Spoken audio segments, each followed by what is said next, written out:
So now going on to like during the room, and all of this is what we're doing here is an energy exchange. This is how can you keep everyone's attention and want to stay in here and be a part of it? Can you make it so that it's productive, so that people can have something to take away from the talk? And so that's number four.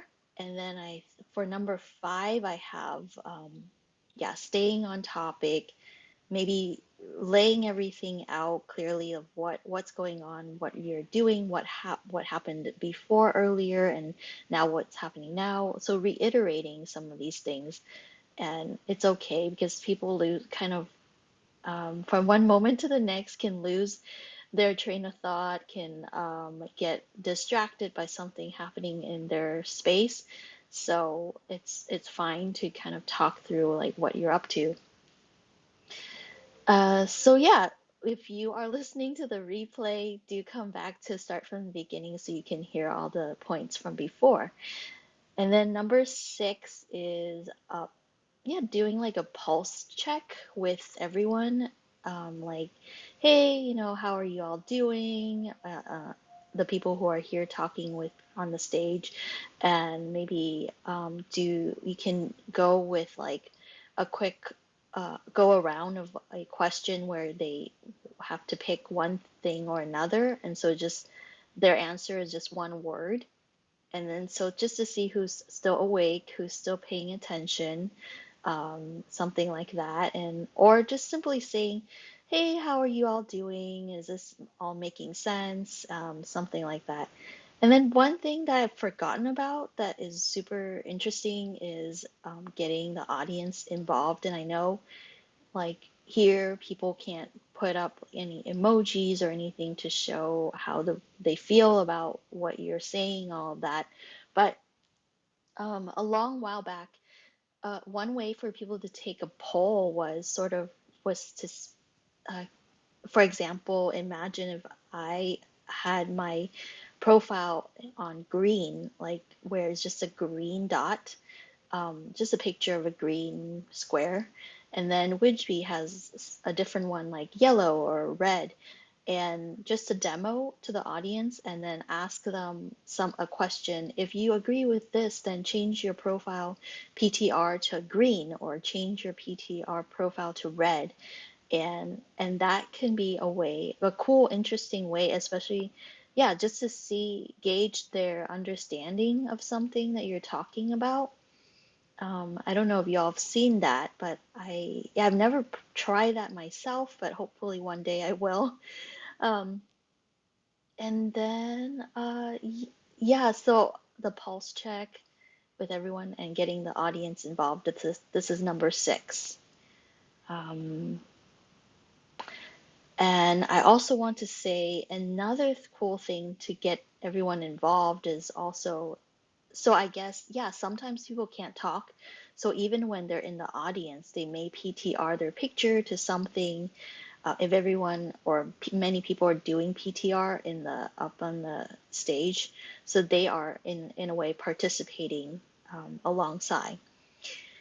So the next part of this that I want to talk about is maybe sometimes people ask the question, like a simple question of, oh, how do I do this or that on the app, and then so you walk through with them.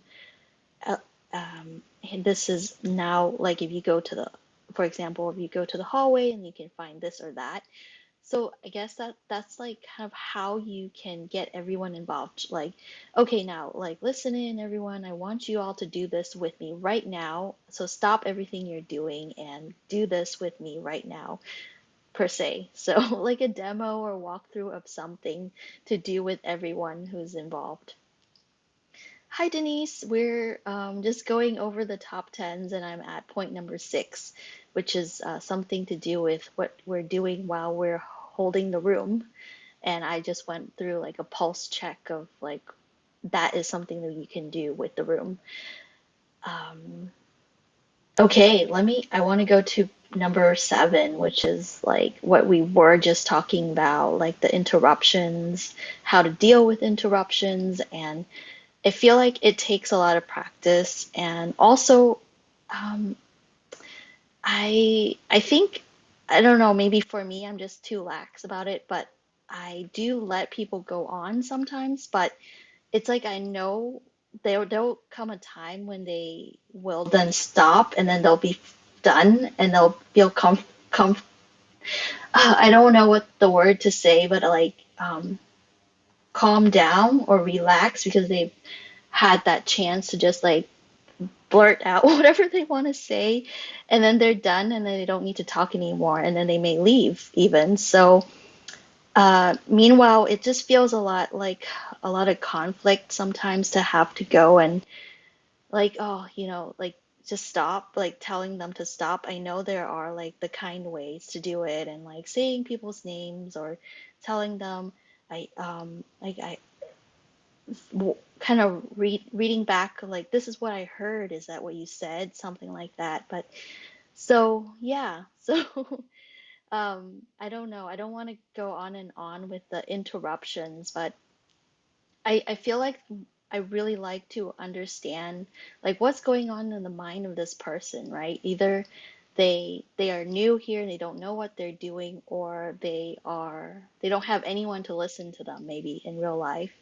But yeah, like once again, you all have pointed out trying to see if there's a way of, okay, can we take it to the back channel? Or, we would love to hear you open a room on that topic and then let us know when it is so that we can come join you to talk more about it.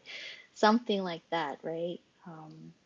And the other one, the one that I got recently heard from someone was okay, if someone's talking, they're going to go on for too long, you as the lead, then just open your mic and just start to show the group that you're waiting for the point where you can jump in when this person's like taking a breath or something like that.